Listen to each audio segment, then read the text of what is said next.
Yeah, thank you very much. Good morning, ladies and gentlemen. It's very nice to actually be speaking, to not be speaking, about Copenhagen. And I'm sure many of you are fairly fed up with the analysis and the assessment of what happened and what didn't happen and what's going to happen and what's not going to happen. So I think it's great. For me personally, this is a topic which is a fairly new topic to me. So you'll forgive me on the technical side, where a number of you have much more experience. I'm also supported here today by my colleague Andrea Brown, who is leading the development of our standards. And certainly if there are detailed technical questions, she's one of the people I would encourage you, I'm sure a number of you know her, encourage you to talk to. But hopefully today I want to talk a little bit about, first of all, just a quick introduction of who we are. Hopefully we're aware to many of you, but just to explain who WBCSD is and how we work with the World Resources Institute on the GHG protocol. Go through perhaps a well-trodden path around the business case, give you an update of the status of where we are on the protocol, and then focus on where business takes this issue next. Because I think for us as a business organisation, it's the application that is perhaps the more exciting part coming forward after the standards being completed.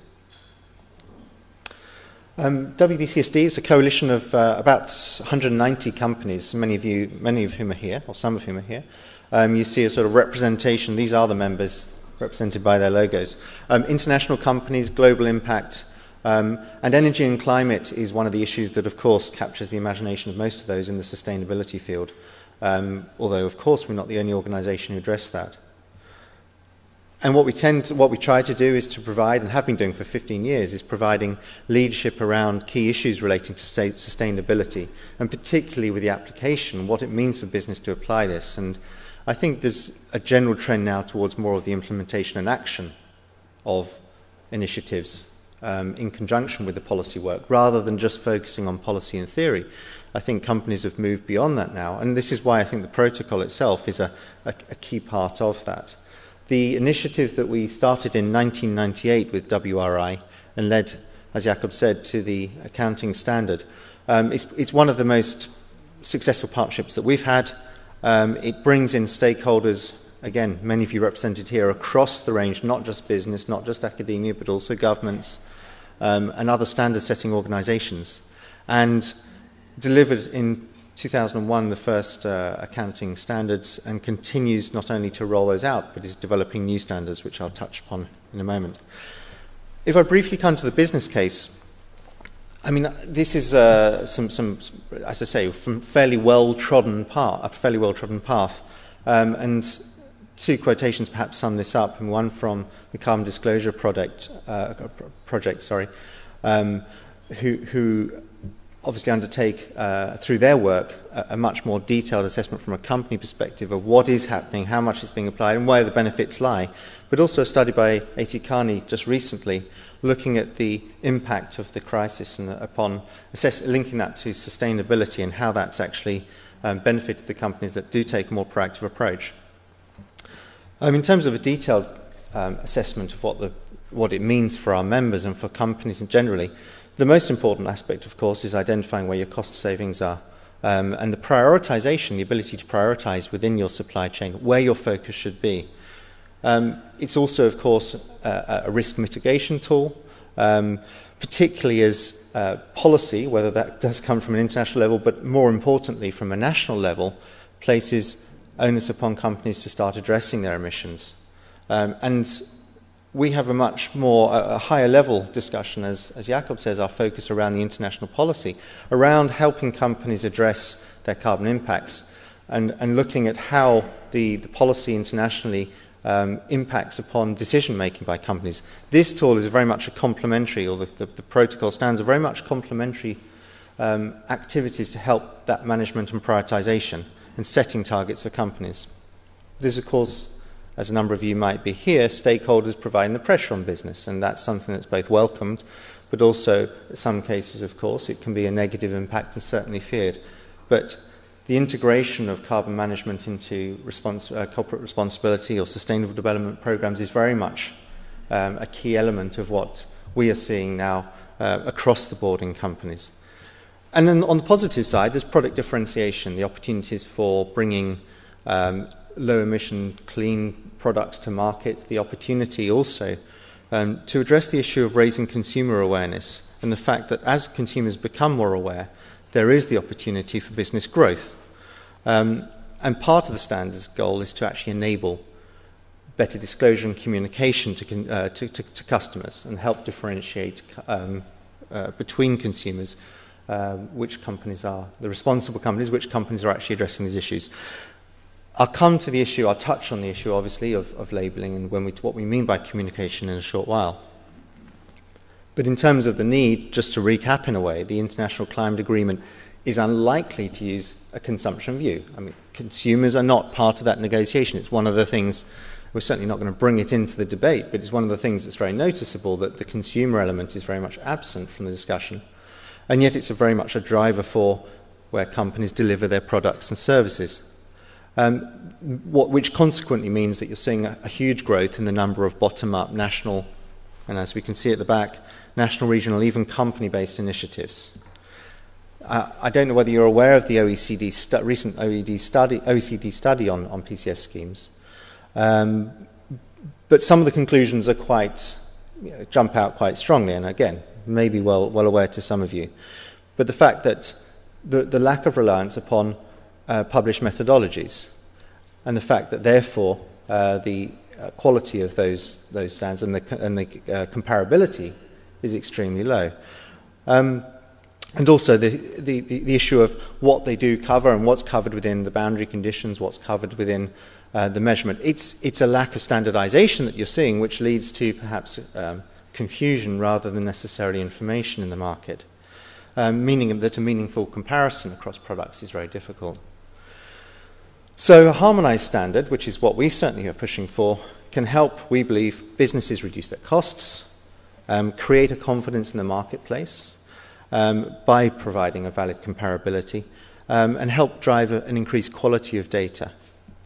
And so there's demand for a standardized metrics and methodologies to measure, and a consistency and credibility certainly, in our view, still exists, and is very much needed.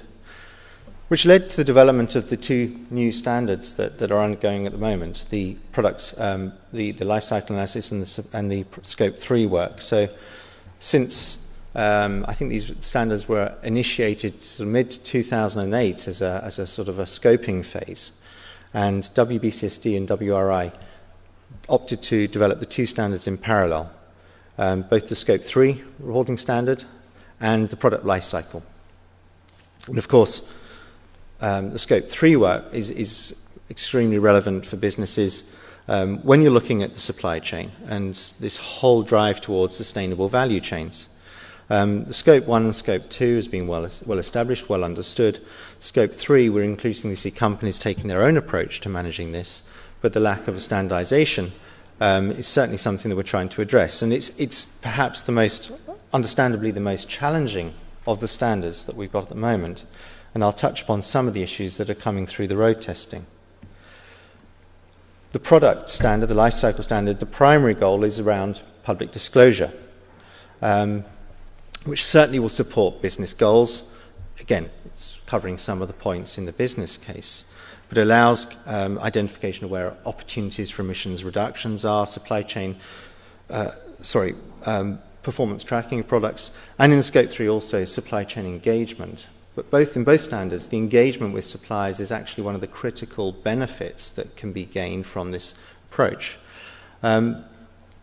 What we don't see and what we don't spot is that this is not designed as a product comparison tool. It's not about putting out in the market numbers for labelling. What we do see is that it creates an opportunity for some kind of future guidance upon how measurement might take place. And I know this is the subject of a topic that's coming up in a roundtable discussion, so we deliberately haven't talked about this a lot, but it's an issue that certainly generates a lot of discussion within companies. There's certainly a drive for communication, but certainly not a drive for having labelling and direct comparison. Where are we? So far, we're sort of halfway through, or we're over halfway through actually. It's a 2-year process, and we started towards the end of 2008, early 2009, and we had a series of 7 working groups, which the Secretariat WRI WBCSD facilitated, but were led by companies, by experts, 170 members in those 7 steering groups, and that's developed the 2 standards. And the standards were developed for testing and for communication in the autumn of last year. There was a broad stakeholder process, both through the development, there's a steering committee process, there is an advisory group, but importantly also there was an active engagement with stakeholders globally, 5 workshops held around the world, including one here in Berlin, and there was a public comment period for a couple of months. Huge number of comments came back. Those are still being worked through. But in parallel with working through those comments that have come back, there's also a series of road testing. Now, the road testing of both the standards, we anticipated and aimed to get about 20 companies to participate, 10 in each. We had an overwhelming interest from companies. We had 70 companies now participating, taking either of the standards and working, in some cases taking both standards, and working through what that means for their companies. And this is a very extremely valuable input for us. It really gives us concrete feedback on what works, what doesn't, what are the challenges within the standard that exists that perhaps need to be addressed, and some of which will say it doesn't work for a sector, and there may be a need for a sector-specific approach. The road testing is completed in June, and on the back of that, the second draft will be developed over the standards will be developed over the summer and circulated for public comment period, with an ambition to be able to get those out by the end of the year. So the goal is to have 2 new standards published by the end of 2010. Throughout this, there's been a continued dialogue with other processes underway, particularly ISO and the existing products lifecycle analysis under PAS 2050.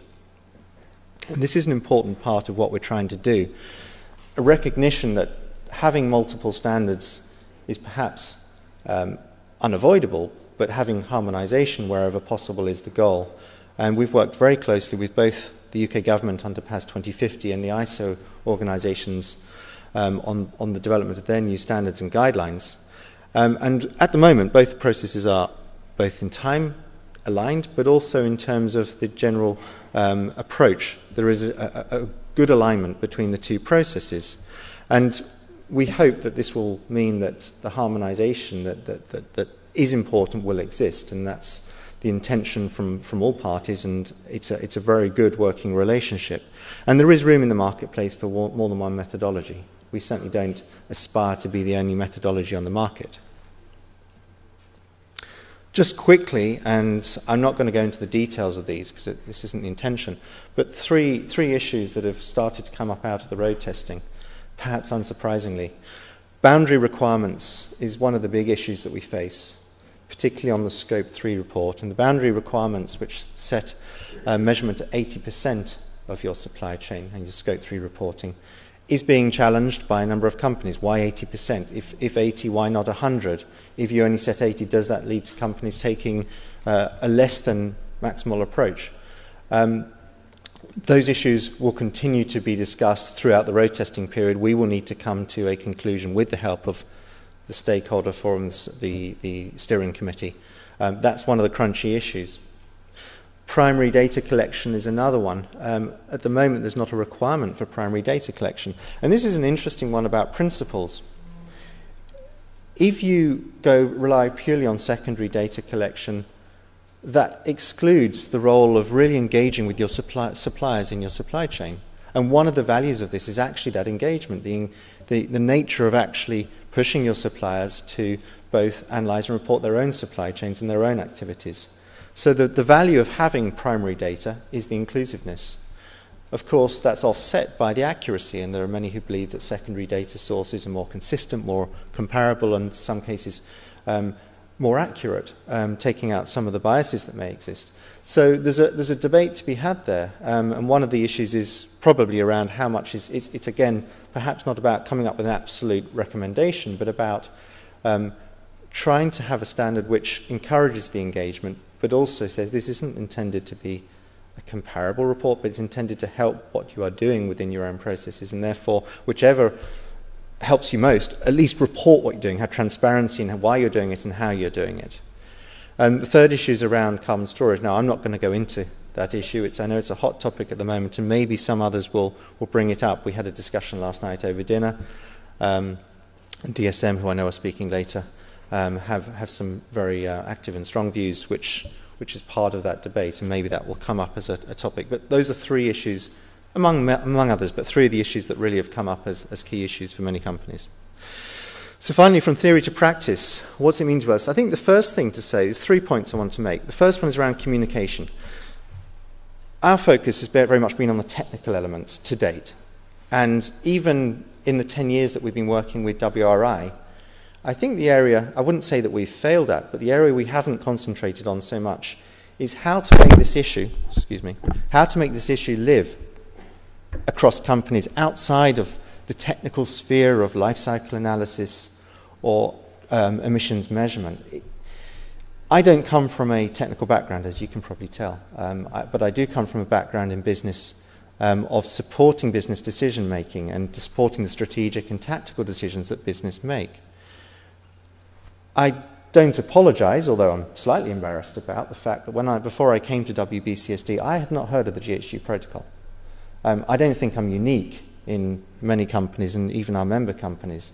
That's not a failure of the protocol, but I think it's a recognition that the awareness and understanding of what these tools do and why is perhaps not as strong as it could be. And that's an area we want to try and address through the rest of this year. And hands up and very honestly, we haven't got the answers, and we would very much welcome any input from others about how we can communicate these issues and these standards as we roll them out to a broader audience. I think it's a challenge for us. We intend to grab that challenge. I mean, it's our role as a business organisation to try and push that. But to me, that's one of the big challenges in conjunction with delivering the standards themselves. As we saw with the initial standards, there's also going to be sector-specific approaches that will be necessary. Under the corporate accounting standards, some of the sectors said, this doesn't work for us. It doesn't really address the key issues. One example being the cement sector. And WBCST is a strong cement sector, so actually they produced guidance for the cement industry, which actually was reviewed and assessed and signed off through the protocol and with external auditing. So it actually gave it's still within the boundaries of the GHG accounting standards, but allows an industry who weren't previously benefiting from using the methodology to actually benefit from a specific methodology. We anticipate the same thing happening under the new standards. And we've had certainly a lot of challenge from the ICT, information communications technology sector, questions about how it works for the finance sector, and a very good discussion starting with the beverage sector, whose organisation is amusingly called BEER. But some of those sectors will certainly probably be looking to have their own standards. And finally, an initiative that we've kicked off, the third way we're looking at this, and this is very new in WBCSD, but not new for everyone here, is we're looking at how this actually can be applied to creating sustainable value chains.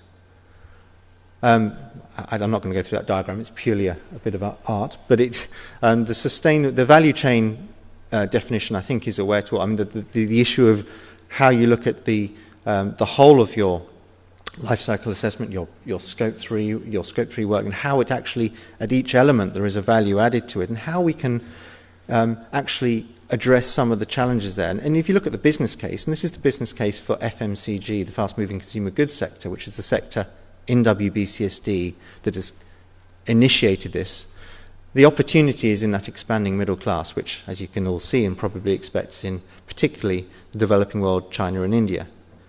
And with that growth comes an opportunity and a risk, and the risk, of course, of increasing emissions as you increase your output, but the opportunity to say, how can we really address this in a more sustainable way? It's the same for other sectors. It's the same for the energy sector, which I'm more au fait with. But that's the challenge that from a business needs to be faced. And the goal for WBCSD is to try to unlock not the issues that are already covered. There's a lot of work already done around efficiency and around addressing carbon in the supply chain, but unlocking the issues that we haven't yet got at, particularly across value chains, looking at issues such as transportation and consolidated transportation approach. how we overcome the issues of competitiveness, which are always the ones that companies will bring up as the first challenges for us.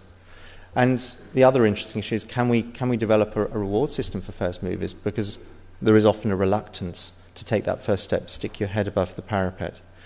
We have the leadership of Unilever and Coca-Cola in this, but we also have engagement from transportation companies, from the ICT sector, and even from commodities companies. So it's going to be a very interesting project for us. And importantly, we recognise that there are other initiatives ongoing. We intend and hope to work and work across those and with those.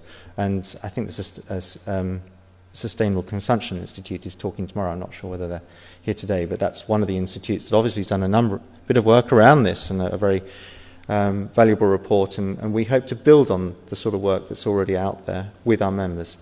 So that's sort of three areas that we see business taking this forward into a more practical sense. I apologise for the lack of depth. I hope that if there are questions either now or to myself or my colleague Andrea, you'll be willing to come up and talk to us. And I thank you for your time. Thank you.